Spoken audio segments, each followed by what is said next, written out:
নমস্কার 24 ঘন্টা আপনাদের সকলকে স্বাগত। যে খবরে আমরা ছিলাম, টান টান উত্তেজনা, রুদ্ধশ্বাস প্রতি মুহূর্ত, সন্ত্রাসের নিশানা বাংলাদেশে। প্রায় 12 ঘন্টার ক্রাইসিস পিরিয়ডে শেষ পর্যন্ত দাড়ি টানল কমান্ডো অভিযান। Operation over. খবর সেনা সূত্রে, যদিও সরকারিভাবে এখনো পর্যন্ত কোনো ঘোষণা করা হয়নি। গুলশানের মতো হাই সিকিউরিটি জোনে জঙ্গি হানা, বিদেশি নাগরিকদের পণবন্দি করে রাখার ঘটনা তোলপাড় ফেলে দিয়েছে গোটা বিশ্বে। জঙ্গি নিধনে 45 মিনিটের ফাইনাল অ্যাসল্টে মৃত্যু হয়েছে 5 থেকে 6 জন জঙ্গির।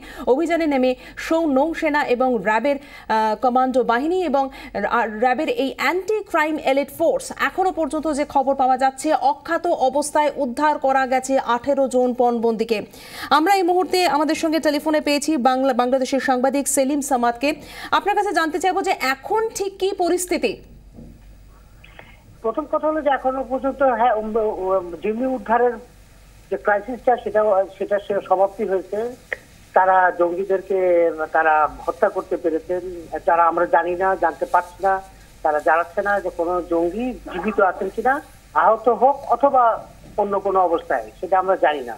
এক্সাক্ট নাম্বার কত ছিল সেটাও আমাদেরকে এখনো ব্রিফ করা হয়। কোনো অফিসিয়াল স্টেটমেন্ট যেটা এখনো হয়নি। যা কিছু মানে আমরা শুনছি বা আপনারা শুনছেন বা আপনারা প্রচার করছেন, সেগুলো সবই কিছু স্পেকুলেশন, মানে ধরে নিচ্ছে। তবে জঙ্গি ক্রাইসিসটা যে শেষ হয়েছে তার একটা নজির হলো যে তারা যত ঊর্ধ্বতন কর্মকর্তারা ছিলেন, সেনাবাহিনী হোক, র্যাবের হোক, পুলিশের, সবাই চলে গেছেন এলাকা থেকে। তো সেটিতে বোঝা যাচ্ছে যে জঙ্গি উদ্ধার অভিযানটা সাকসেসফুল হয়েছে। কারণ অনেকের মধ্যে আমরা হাসি দেখেছি, তাদের মধ্যে একটা প্রশান্তি দেখেছি, তাতে মনে হয় যে এটা সাকসেসফুল। কিন্তু কতজন বিদেশি ছিলেন সেই নাম্বারটা আমরা এখনো জানি না। হতাহতের সংখ্যা সম্পর্কে কিছু জানতে পারছেন? কোনটা? হতাহতের সংখ্যা সম্পর্কে 5 জনের কথা আমরা জানছি, যে 5 জন জঙ্গির কথা শুনেছি তারা করেছেন। কিন্তু এটাও সত্যি কথা যে টুইটারে যে আইসিস তারা টুইটারে তারা ছবি পোস্ট করেছে। সেই ছবির মধ্যে দুজন নাগরিকের কথা আমরা বুঝতে পারছি না তারা বাংলাদেশি না বিদেশি। রক্তাক্ত দেহ পড়ে আছেন, সেই ছবি তারা আপলোড করেছে।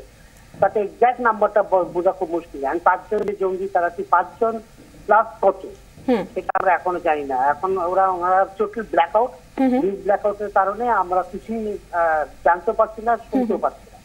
একজন জঙ্গিকে জীবিত উদ্ধার করা গেছে বলে জানা যাচ্ছে, সে বিষয়ে সেই খবরের সত্যতা কতটা?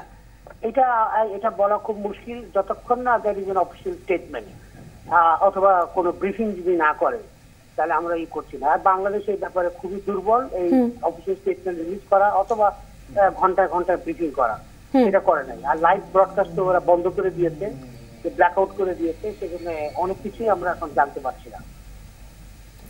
কাল রাত থেকে এখনো পর্যন্ত আজকে সকাল 11টা বেজে গেছে, ঠিক কি সিচুয়েশন, কি পরিস্থিতি?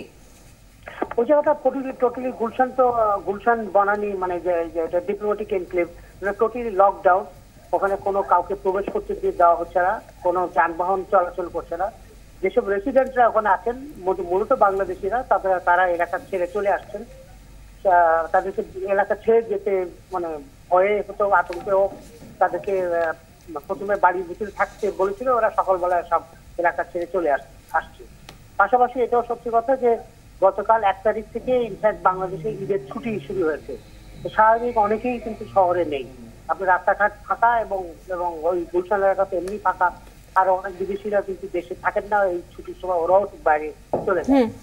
সেই জন্য ওই জায়গাটা একদম মানে ইনফ্যাক্ট ওই পুলিশের র্যাব এবং ওই ওদের কারণে ওই জায়গাটা একটা জটলাতে আছে, একটা ভিড় বাড়তে আছে। আর কিছু উৎসুক জনতা প্রচুর, হাজার হাজার মানুষ ওখানে ঝুঁকি মারার জন্য, একটু জিনিস দেখার জন্য, শোনার জন্য, বোঝার জন্য ওরা এলাকায় আছেন। ধন্যবাদ আমাদের সঙ্গে কথা বলার জন্য। বাংলাদেশের সাংবাদিক সেলিম সামাদ আমাদের সঙ্গে এতক্ষণ টেলিফোন লাইনে ছিলেন। আমরা চলে যাব, আমাদের সঙ্গে মুহূর্তে স্টুডিওতে উপস্থিত রয়েছেন ব্রিগেডিয়ার প্রবীর সান্যাল। মিস্টার সান্যাল, আপনাকে স্বাগত 24 ঘন্টায়। যে বিষয়টা নিয়ে প্রথমেই আলোকপাত করতে চাইব, যে হাসিনা সরকার বারংবার বলে এসছে যে বাংলাদেশে আইএস এর কোনো অস্তিত্ব নেই, কোনো ঘাঁটি নেই। কিন্তু গতকাল যে ঘটনা ঘটলো এবং ইতিমধ্যে অপারেশন সম্ভবত শেষ হয়ে গেছে বলে যদিও সরকারি সূত্রে এখনো জানানো হয়নি, কি বলবেন এই ঘটনার প্রেক্ষিতে? না, প্রথম কথা,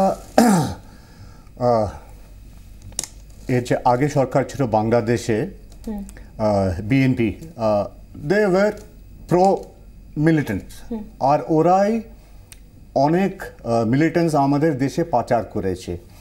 শেখ হাসিনা একটু শক্ত হয়েছে अगेंस्ट মিলিটেন্ট গ্রুপ, কিন্তু এখন কি হচ্ছে ওখানকার যে মেন মিলিটেন্ট গ্রুপ জেএমবি যাদের এফিলিয়েশন হচ্ছে। কিরণ রিজিজু কি বলছেন আমরা একবার শুনে নিই।